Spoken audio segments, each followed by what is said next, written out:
Ladies and gentlemen, boys and girls, football fans, and everyone who has ever made a New Year's resolution they immediately regretted.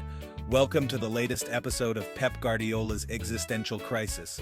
You might remember our first season, where Pep threatened to quit if his squad wasn't smaller. That was 73 days ago. Now for the thrilling second season, Pep's squad has gotten bigger. That's right. Rather than trimming the fat, Manchester City has made a net addition of 2 first-team players this summer.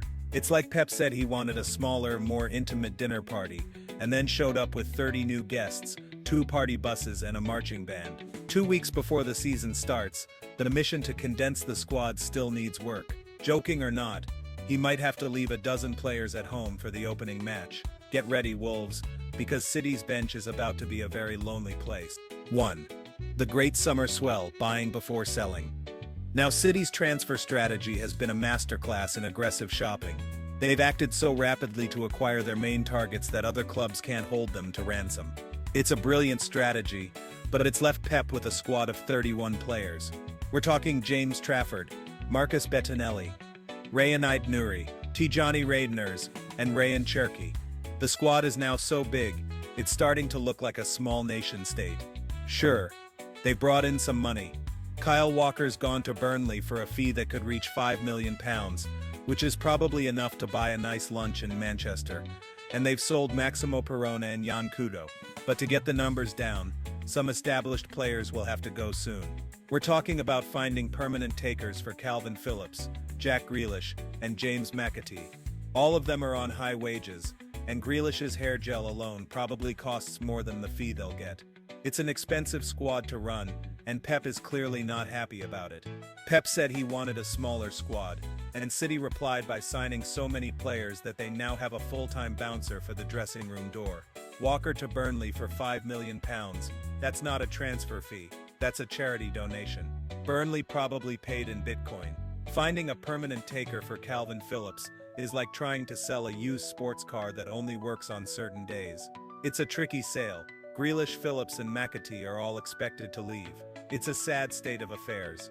3 talented players, all looking for a new home, like lost puppies at a pound. The squad has a net addition of 2 players. Pep probably sees this as a personal betrayal. He wanted to subtract, not add. He's a minimalist, you see. 2. The goalkeeper conundrum and the young guns. The situation at the club is so dire that they now have 4 senior goalkeepers. City wants Ederson to stay, but they're open to selling Stefan Ortega, who has a year left on his contract and wants to play regularly to get into Germany's World Cup squad. It's the ultimate transfer tragedy. A player so good he wants to play but is stuck behind a guy who's also really good. A real football paradox. Then there are the young guns. Sfar Nipon will go out on loan, just not to Ajax apparently.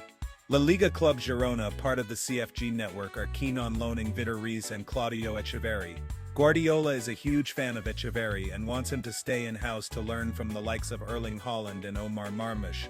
It's a classic Pep dilemma: keep the prodigy close or let him go get some experience. He's a football parent who can't decide if he should send his kid to boarding school or homeschool him. 4 senior goalkeepers, they could field an entire 5-a-side team of just goalkeepers and still have a sub on the bench. Ortega wants to play regularly to get into Germany's World Cup squad.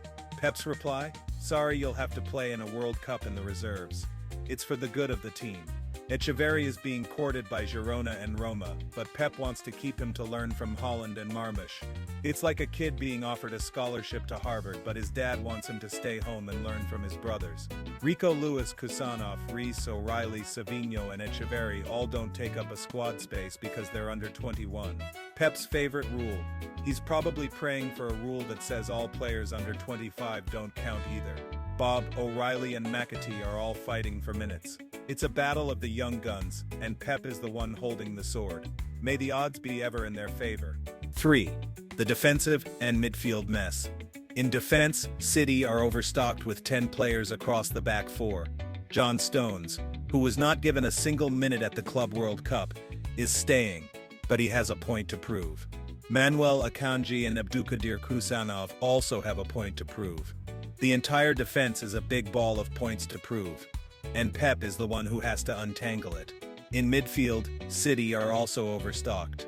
Rodri is coming back from an ACL injury, So the cover provided by Nico Gonzalez, Mateo Kovacic, and Tijani Reinders is important. It's a luxury that Pep probably doesn't appreciate. He's a man who likes to have 2 options, maybe 3, not 10. He's probably losing sleep trying to figure out which combination to play. 10 players across the back 4. That's not a defense, that's a small army.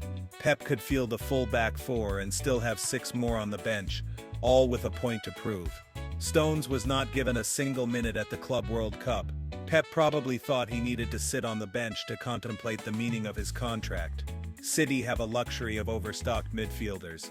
They're like a rich person who has too many cars. It's a problem that nobody else in the world has. Rodri is coming back from an ACL injury, and he's got 3 other midfielders who can fill in for him. He's probably thinking, please don't take my spot, as he rehabs. Pep is losing sleep over his squad size. He's probably having nightmares about a dressing room full of players he can't pick. 4. The registration crisis and the Pep Paradox. Premier League rules state that clubs can only register a maximum of 17 non-homegrown senior players, and the rest of the 25-man squad must be homegrown. City have 17 non-homegrown players and 9 homegrown players. That's only 1 too many, which for Pep is like having 1,000 extra people at your dinner party when you only wanted 10. The stress is real. UEFA's list rules are even more complex, so if City doesn't loan or sell anyone, they'd have to leave 4 non-homegrown players out in the cold. But the real risk isn't regulatory. It's a matter of identity and contentment. Players have egos and pride. They want to contribute, not just be spectators. And Pep is a man who loves his players, so having to leave them out is a form of torture for him. He wanted an optimized squad, but he got a bloated, unhappy one instead. He's got a shift on to do, and he'd better do it fast. The Premier League rules are a real blessing for Pep, as long as he remembers to register everyone. A few more players and he's in a real crisis. UEFA's rules are even more complicated, with club-trained and association-trained players. It's a bureaucratic nightmare that Pep probably has a whole tactical board for. Identity and contentments are at risk. Pep's not just a coach, he's a footballing therapist. He has to make sure all 31 players feel loved and valued.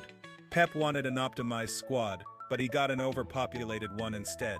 It's a paradox of his own making, and we're all here to watch it unfold. He's got a shift on to do. It's a race against the clock, and the transfer window is the finish line. May the best players win, a spot on the bench. Closing thoughts. The man with too many choices. So what do you think? Is Pep Guardiola on the brink of another full-blown crisis, or is this just a small hiccup in his quest for domination? Will City sell their surpluses players, or will Pep find a way to manage a bloated squad of 31 players? Let us know in the comments below, smash that like button, and subscribe for more football banter. And remember, when you're the best manager in the world, your biggest problem isn't a lack of talent, it's having too much of it.